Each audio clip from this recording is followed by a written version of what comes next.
Es un gusto estar participando, además con tantas eminencias que verdaderamente me siento muy comprometida, pero también el compromiso es con los padres de familia, a los que represento, y con todos los padres de familia que estamos preocupados por la educación en México. Y bueno, pues precisamente ese es mi tema, y hoy es el tema de moda. Todo mundo hablamos de educación. Hace poco, algunos años, no era tan importante. Y cuando se iniciaron todas las reformas, se empezó a hablar de la importancia de la reforma energética, de la reforma hacendaria, y resulta que la más importante terminó siendo la reforma educativa y también la más conflictiva. Y bueno, yo quisiera empezar porque a veces creemos que el desastre que todos conocemos en el tema de educación en México inició con la CENTE o inició con la maestra Esther Gordillo, pero esto se remonta a muchos años atrás. A ver.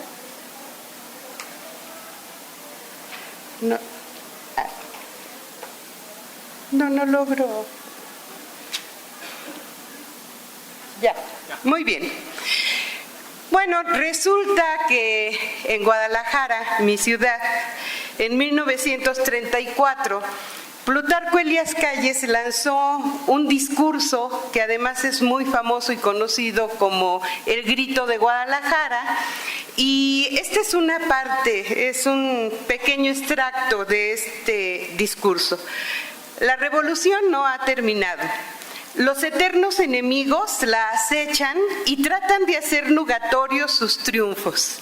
Es necesario que entremos al nuevo periodo de la revolución, que yo llamaría del periodo revolucionario psicológico. Debemos entrar y apoderarnos de la conciencia de la niñez, de la conciencia de la juventud, porque son y deben ser de la revolución. Y sigue hablando una buena parte de cómo tienen que arrebatarle a los padres de familia, además, la educación de sus hijos, porque esta corresponde al Estado. También, tiempo después, y ya siendo expresidente, Portes Gil, en una normal rural, y esto es importante anotarlo, una universidad rural. Estoy peleándome aquí con... No lo había movido.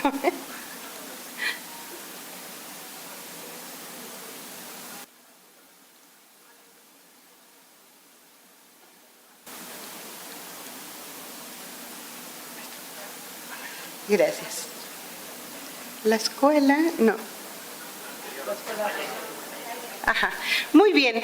Bueno, pues Portes Gil dice en un discurso en una normal rural: la escuela socialista debe entenderse que habrá de ir hasta el cuidado de la madre, lo mismo del niño. Debe tomar al infante desde antes de nacer y luego conducirlo por el jardín de niños, por la escuela primaria, por la secundaria, por la técnica y hasta por la misma universidad, cuidando que aquel cerebro no se pervierta, cuidando que esté al servicio de la revolución. Esto es desde 1934. Y bueno, pues el presidente de la República hace poco nos hizo el favor de darnos un discurso, después veremos si fue un favor, el Día Nacional de la Lucha contra la Homofobia, un día en que se había celebrado en otros años con mayor discreción y nunca en Los Pinos, que nosotros supiéramos, y que además se hiciera tanto alarde.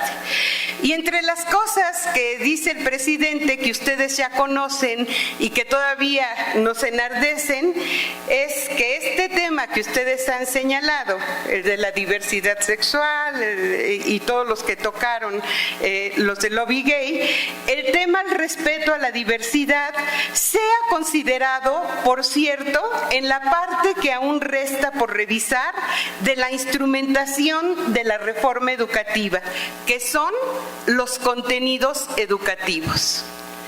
Y luego dice que ya se ha avanzado, pero quizá el punto que está pendiente y en el que se está trabajando es en el de los contenidos educativos, lo cual abre un gran espacio hoy de oportunidad para revisarlos y dar aquí este espacio al respeto a la diversidad dentro de los mismos.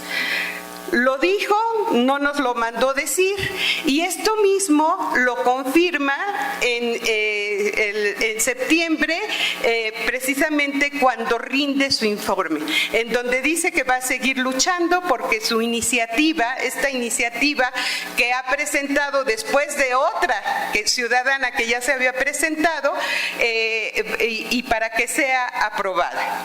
O sea, que eso de que ya dieron marcha atrás está por verse. Bueno, yo estoy peleándome con esta cosa. Yo les quiero dar algunos datos significativos que es importante que tengamos para darnos cuenta cómo está la situación de la educación en México. El 88% de los jóvenes entre 18 y 24 años en el DF han interrumpido sus estudios y solo regresa la cuarta parte. México tiene lugar 102 de 124 países en la calidad de la educación según el Foro Mundial Económico. México entre las 5 naciones con mayor número de alumnos que no concluyen su formación media superior, el 52% según la OCDE, y PISA en el 2012 nos informa que el 55% de los alumnos no alcanza el nivel básico de competencias en matemáticas y el 41% en lectura. Se necesitan 25 años para alcanzar los niveles básicos de la OCDE en matemáticas y 65 años para alcanzarlos en lectura. Y cuando se logre llegar a esta meta, por supuesto que los niños de otros países, de seguir nosotros así, de seguir México así, pues estarán muchísimo más adelantados.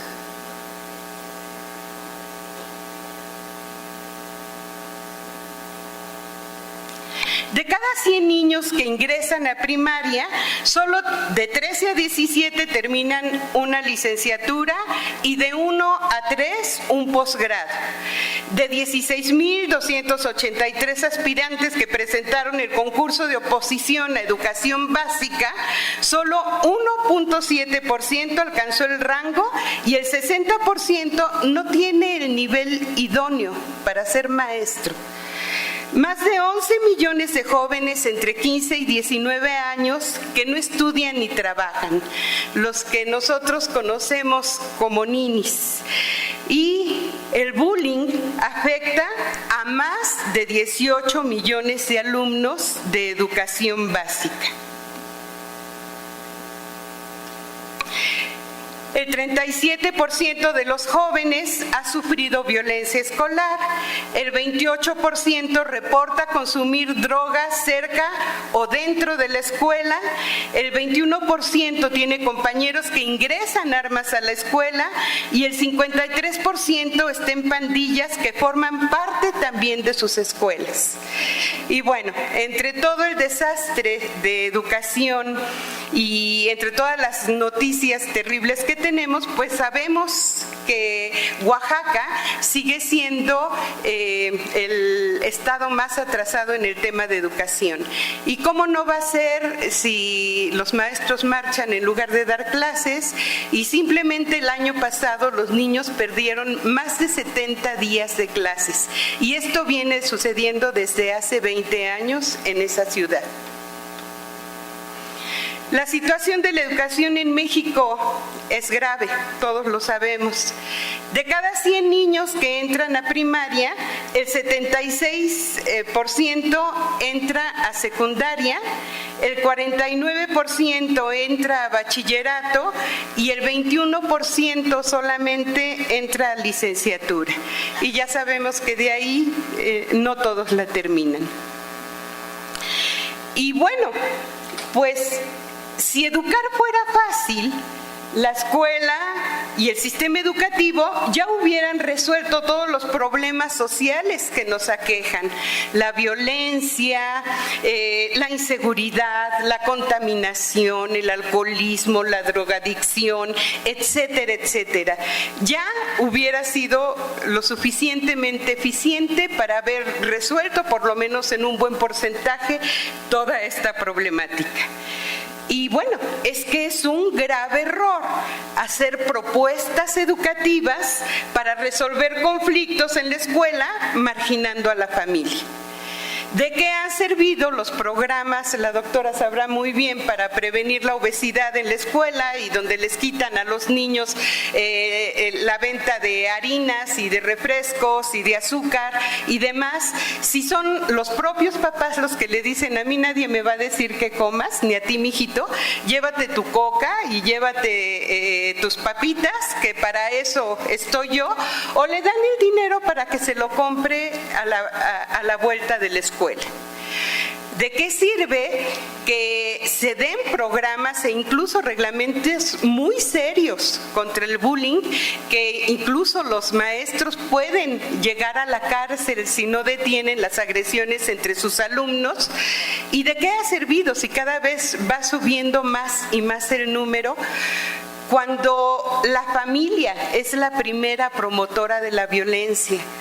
Cuando los victimarios de las escuelas son víctimas en sus casas, y cuando los padres no asumen que la paz es un producto que deben llevar los niños dentro de su mochila de la casa a la escuela y compartirla con todos sus compañeros. ¿Y de qué sirven? Y bueno, aparte de que no deben, ni siquiera se puede decir que sirvan, todo eso que ha hecho la Secretaría de Educación y la Secretaría de Salud para evitar los embarazos en adolescentes. Ha servido, sí, para que vean el embarazo como enfermedad y como el peor de los enemigos al que se puede enfrentar una mujer. Ha servido para más abortos. Ha servido para que las niñas tomen anticonceptivos sin ningún conocimiento del daño que les puede causar, e incluso hasta la muerte. Y ha servido para terminar con la autoestima, para terminar con la intimidad, para terminar con la afectividad de todos los jóvenes que usan a sus compañeros, usan a sus amigos, usan a sus novios y novias como objetos, dejando todo lo espiritual, todo lo emocional destrozado por un lado. Y bueno, ciertamente el tema es la educación, pero yo quisiera preguntarme si al hablar de educación estamos hablando todos de lo mismo. Hoy los sindicatos hablan de educación, cada quien tiene su visión de lo que es la calidad de la educación y así la expone. Ayer estuvieron con López Dóriga hablando de este tema. El gobierno habla de que es su primer objetivo. Los padres de familia hablamos también del tema de educación. Los maestros divididos, gracias a Dios la gran mayoría muy buenos, y muchos que lo que menos les interesa es la educación de sus hijos. Pero también la Iglesia ha hablado de educación, y antes de que hubiera una reforma educativa, la Iglesia, como en muchas otras ocasiones, se adelantó. Yo quisiera comentarles y seguramente muchos de ustedes conocen el documento que la Conferencia del Episcopado Mexicano lanzó y que se llama Educar para una nueva sociedad. Y si no lo conocen, es de verdad obligatorio leerlo, porque ahí entenderemos muchas de las situaciones y encontraremos también muchas de las soluciones que incluso nosotros pensamos. Como lograr que la escuela y los maestros encuentren caminos para el cumplimiento de su misión, como formar a los formadores, como educar en la verdad y en la libertad para promover la paz que tanto falta nos hace. Y en este documento tuve la fortuna de que me invitaran al consejo, a la asamblea, que durante una semana discutió ya para terminar este libro y poder publicarlo. Y déjenme decirles que si hemos visto los desórdenes que hay en la Cámara de Diputados o en la Cámara de Senadores, muchas veces que son vergonzosas, me hubiera gustado estar más horas viendo cómo trabajaban los obispos. Y yo decía, caray, si así trabajaran nuestros diputados, otra cosa sería México y muchas leyes saldrían adelante. Porque todo era empujar y hablar de los padres de familia y hablar de los maestros y hablar de las soluciones para México, y no en un ámbito nada más religioso, sino en el ámbito educativo y cultural que forzosamente llega a la persona, y es la manera en que la persona se va desarrollando y desenvolviendo. Bueno, de otra manera, pero ahí sí, en la Cámara de Diputados y en la de Senadores y con otro tipo de imágenes, aunque igual de bonitas, se empezó a discutir la reforma educativa. La reforma educativa que está dividida en 4 grandes áreas: la ley del Instituto Nacional de Evaluación de la Educación, que tómenlo en cuenta porque es una gran esperanza y esto fue un gran logro que nosotros tenemos que impulsar para que siga adelante y que sea un instituto autónomo en donde precisamente se generan todas las evaluaciones para los maestros, para los niños, para medir la calidad de la educación. También estuvo ahí considerado el servicio profesional docente, que es lo que trae tantas problemáticas, toda la cuestión de estructura de los docentes y la Ley General de Educación, que ha traído también muchísimas implicaciones. Yo les quiero platicar que antes de que saliera a la luz esta reforma, unas horas antes, llegó a mis manos y me pidieron que le diéramos una revisada ahí en la Unión Nacional de Padres de Familia. Y con una ojeada me di cuenta que tenía una gran carencia. No estaban los padres de familia incluidos en ninguna parte en la reforma educativa. Y entonces fue un momento en que yo me fui para atrás y dije, ¿dónde están los papás? Y empezamos desde ahí a trabajar porque los padres de familia estuvieran presentes. La Unión Nacional de Padres de Familia, que dentro ya de unos meses cumple 100 años de existencia, nació en un momento de crisis como los que estamos viviendo ahora, por la libertad de educación. Y nuestro lema es por mi deber y por mi derecho, por el deber de educar a mis hijos y por el derecho que tengo de elegir el tipo de educación que quiero para ellos, porque esa es precisamente nuestra libertad. Y cuando surgió la oportunidad, convocamos a más organizaciones, nos unimos con más organizaciones, algunas muy importantes y muy poderosas, para ver de qué manera la sociedad civil organizada podíamos incidir en el modelo educativo.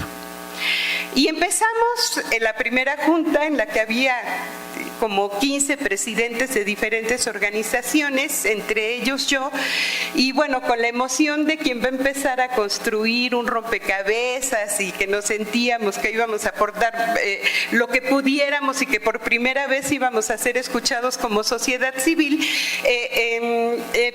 hicieron la pregunta, ¿quién quiere empezar? ¿Por dónde empezamos? ¿Por el servicio profesional docente o empezamos por la Ley General de Educación?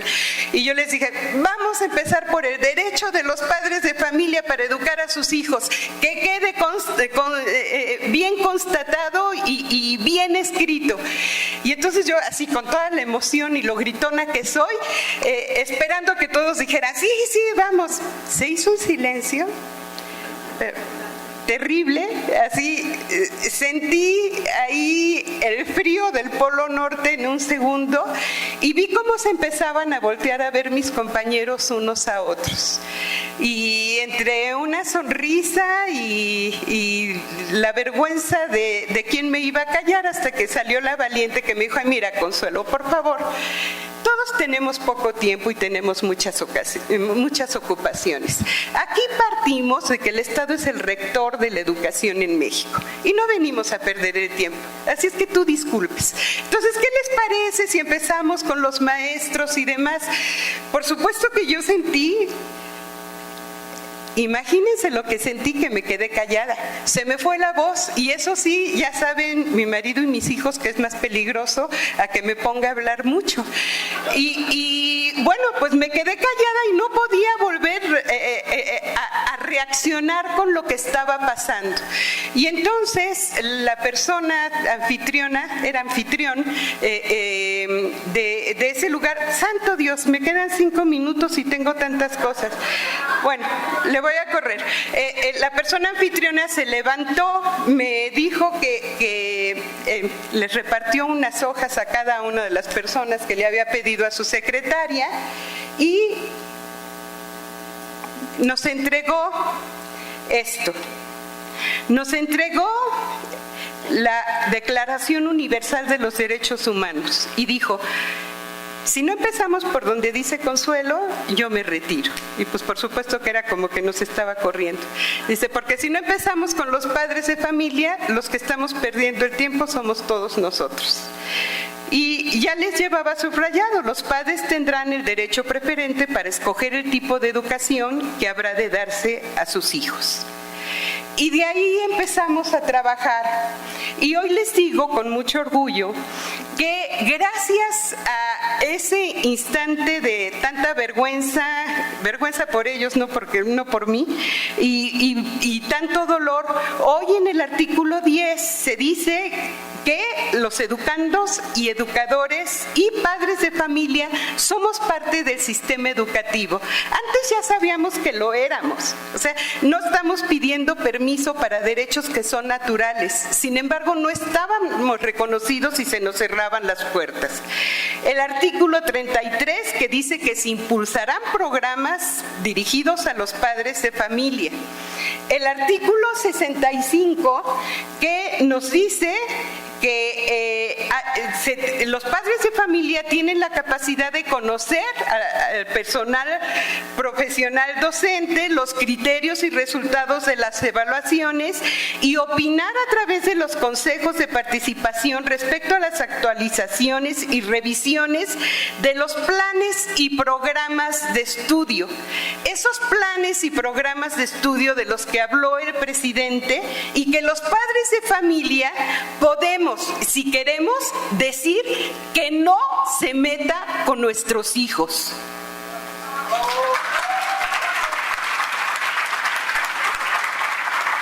Y en el artículo 69, que dice que la autoridad escolar hará lo conducente para que en cada escuela pública de educación básica opere un consejo escolar de participación social. Bueno, como me quedan 3 minutos de los 5, eso espero, les quiero decir, voy a olvidar esto que me quita la mitad del tiempo. Todo esto que está sucediendo, sabemos que no es una casualidad. Todo esto que ha provocado, porque además ya están los planes, ya están en la ley, pues, el camino para poder avanzar. Por un lado, a la Secretaría de Educación no le importa mucho incentivar a los padres de familia.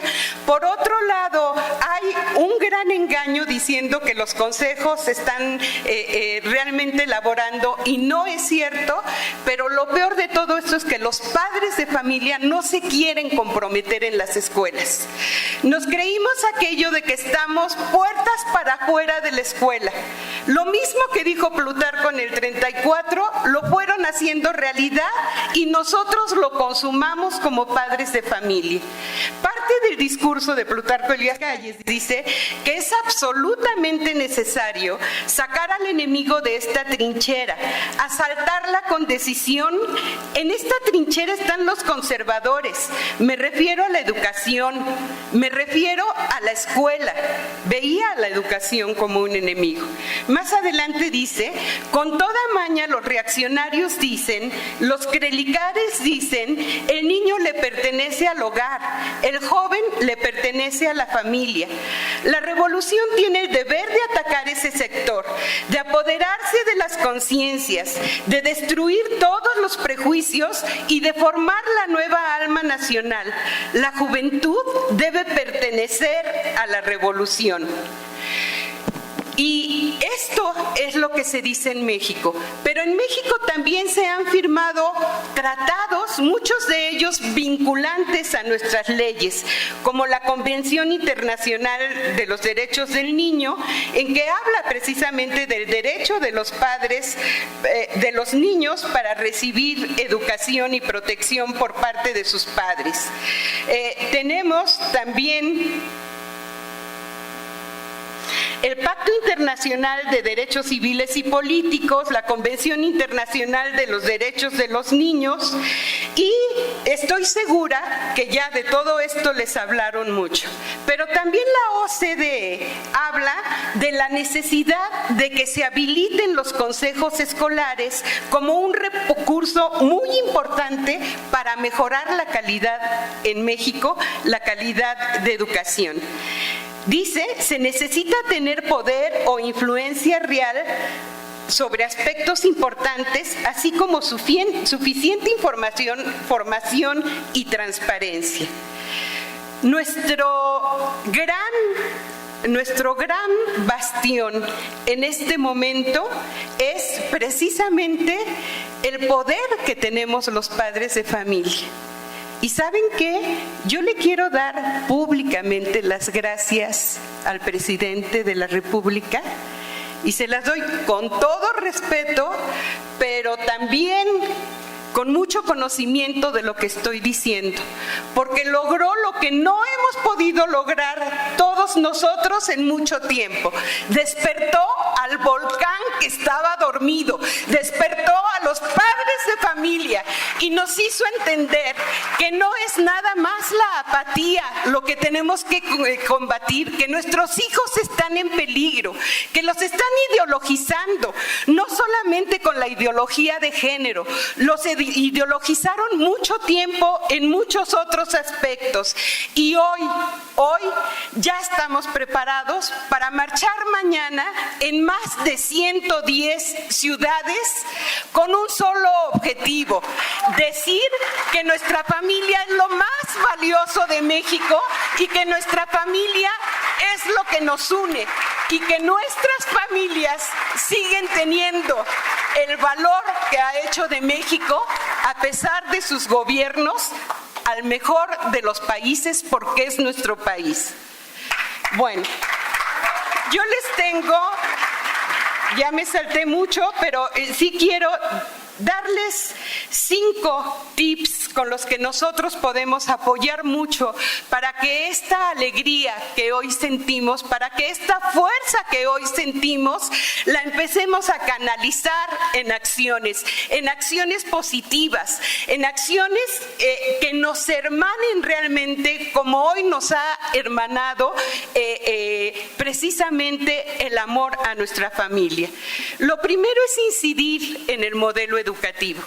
El modelo educativo está todavía en proceso.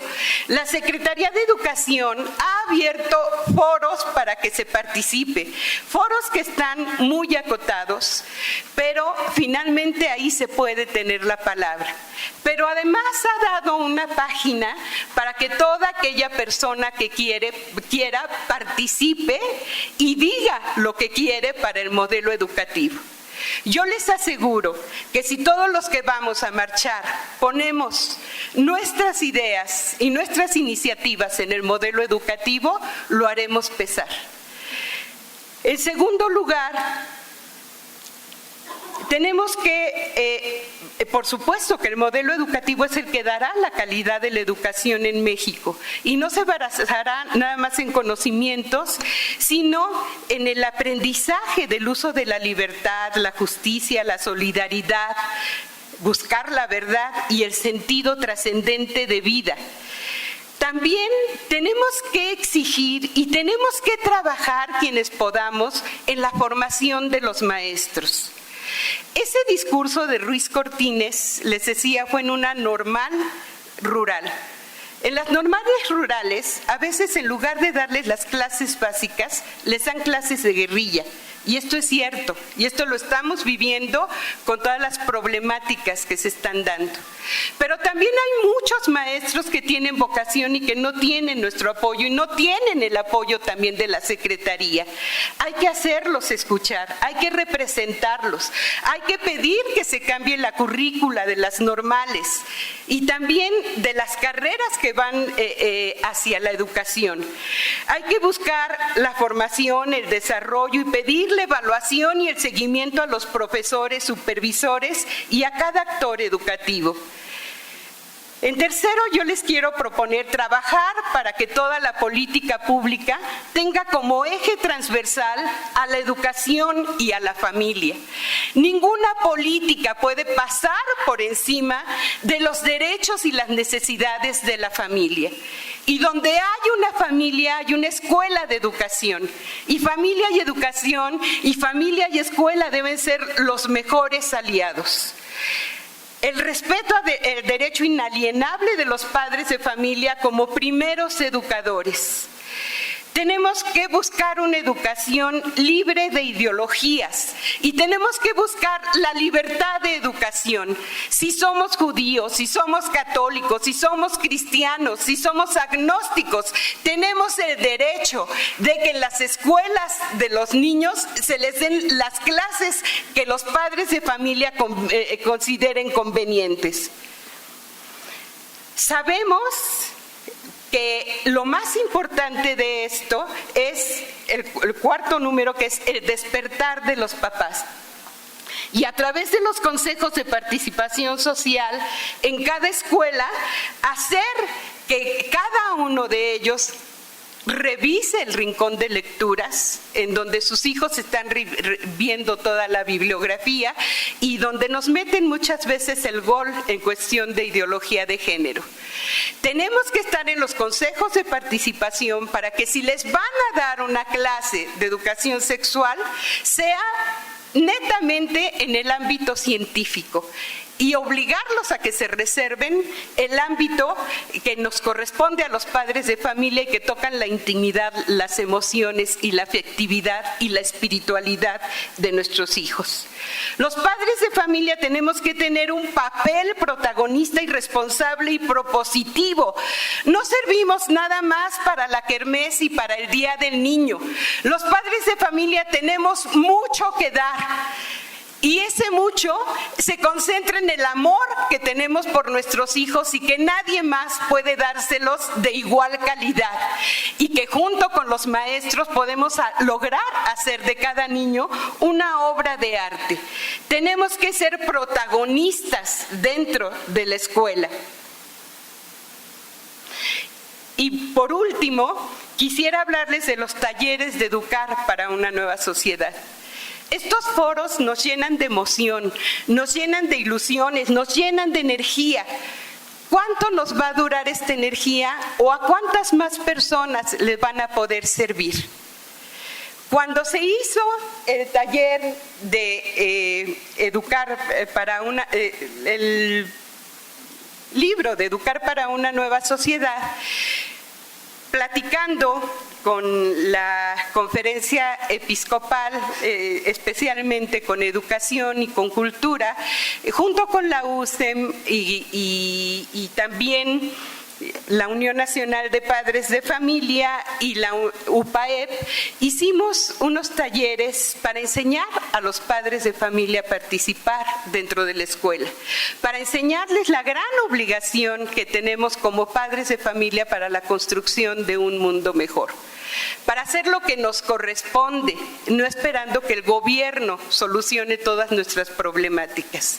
No son escuelas para padres, son escuelas, son talleres que tocan con un sentido de esperanza el corazón de cada mamá y de cada papá.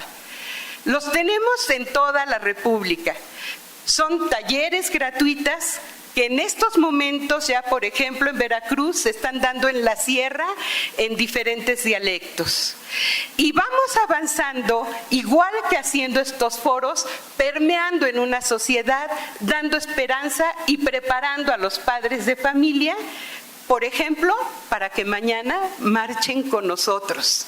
Por ejemplo, para que se den cuenta que ellos tienen todo el derecho y todo el deber de educar a sus hijos. Yo los invito a que se unan a esta cruzada de dar los talleres para educar para una nueva sociedad. Y los invito también a que sembremos desde la raíz y sembremos esperanza. Los libros de texto, que yo sé que es algo que ustedes esperaban, solo quiero decirles, conocemos los contenidos de los libros de texto. Muchos de los que están en las redes no son y no se ha podido comprobar a cuántos lugares ha llegado, porque no son los únicos y obligatorios. Y nosotros estamos trabajando sobre los libros únicos y obligatorios, y están mal. Están muy mal, pero no es nada con lo que se va a venir, porque esos mismos libros, casualmente, son los que tenemos desde hace 7 u 8 años atrás. Y los papás estábamos dormidos.